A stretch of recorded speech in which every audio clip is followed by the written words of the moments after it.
Chad Brendel here with one of my guys, Chris Ferguson. Chris, when you committed, Cincinnati was known for winning big, and then that dipped. Yes, sir. 9-1 now, senior year, heading to Orlando to be on game day. Yeah. What does all that mean to you? I mean, it's I don't know how to explain it. It's a great feeling because, you know, coming into a program where we won a championship my freshman year, then on to the next year we kind of dipped, and after that it was all downhill. We've been through a lot, and I've been through a lot. I've seen the good, I've seen the bad, and this team now that we have is crazy, man. Guys are just like brothers. Like, we're literally like 120 brothers. And I think what Coach Fick is doing is really forcing us to be together, and I think that is helping. And where we at right now, I'm happy, man. You know, we're going to Orlando. There's a lot of hype around it, and we're just taking it as another game. We're not overhyping it, not making it too big or not too small. We're just putting our heads down and work. Does it feel like nothing to lose at this point? You guys have exceeded expectations. You're in the mix for a championship. You can just go play loose and lay it on the line and give Central Florida your best shot? All the pressure on them, man. It's just another game for us. Like you said, we have nothing to lose. They're going to get our best shot, and I know we're going to get theirs. So this offensive line was basically brand new when the season started. Yes, sir. A lot of size, a lot of hope. You lose Garrett. Yeah. He might be back. Finally, we'll see how that goes. Who knows? But you guys are top 10 in the country in rushing. One, how much pride is there in that? And two, how fun is it knowing three's behind you, man, and at any time he could take it wherever? Literally before the game Saturday, I told Mike, you're going to hit 1,000 tonight. And I said, we're going to get you there. And lo and behold, he got 1,000 yards rushing. And I just think that comes from the top, Coach Crook. And what he puts into us, he breeds us with that mean, nasty mentality, and that's how we play. Because players on the field always tells us all the time, why y'all so like aggressive? The refs always have to tell us, okay, y'all got to chill, y'all got to put it back. But that's just us playing football. And I think that's why we're so successful. And you know, we got Desmond Ritter, the GOAT, behind us, so that's also another reason.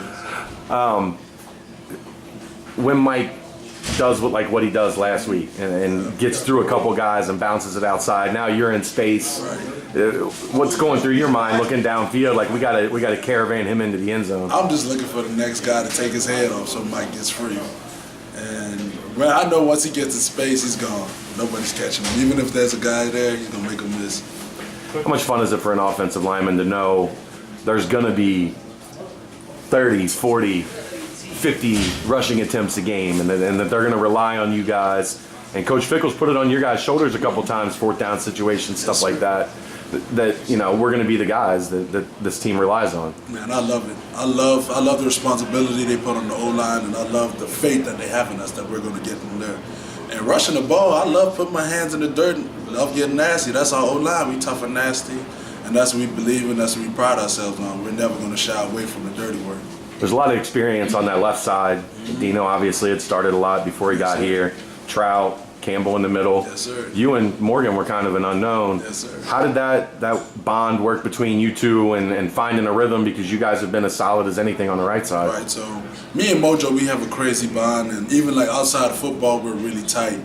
And picking up twists, just like getting guys off the ball, that's what we do. And we got this little saying that Boosh made up. He's like, the left side is pretty much the technical side, whereas the right side, we're the nasty side. Me and Mojo, we just get the job done, and we're great at, you know, breaking down coverages, seeing who's coming, who's not. If guys are trying to play with us, eyes are always working and everything like that. And I think that comes from our sports background.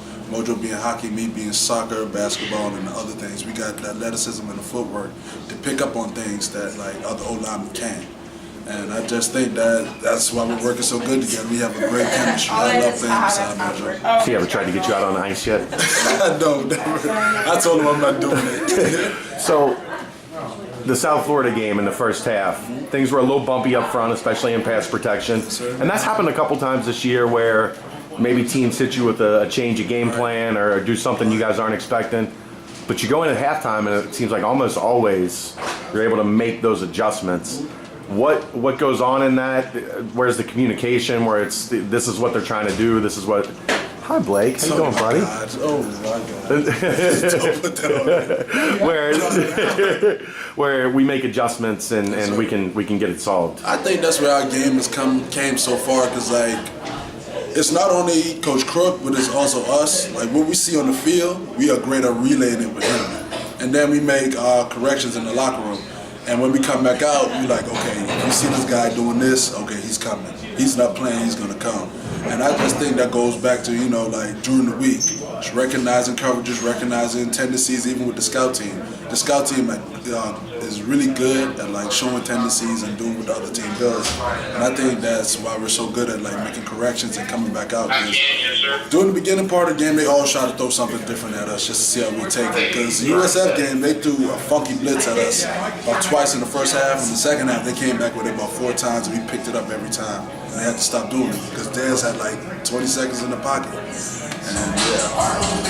So Mike is about 300 yards from the all-time rushing record. Yes, what would that mean to you guys to get him to be to have the best season, not only touchdowns but yards in history for a UC running back? That would help the O-line tremendously, and that also help like our brand. I'm talking tough and nasty. I honestly cried.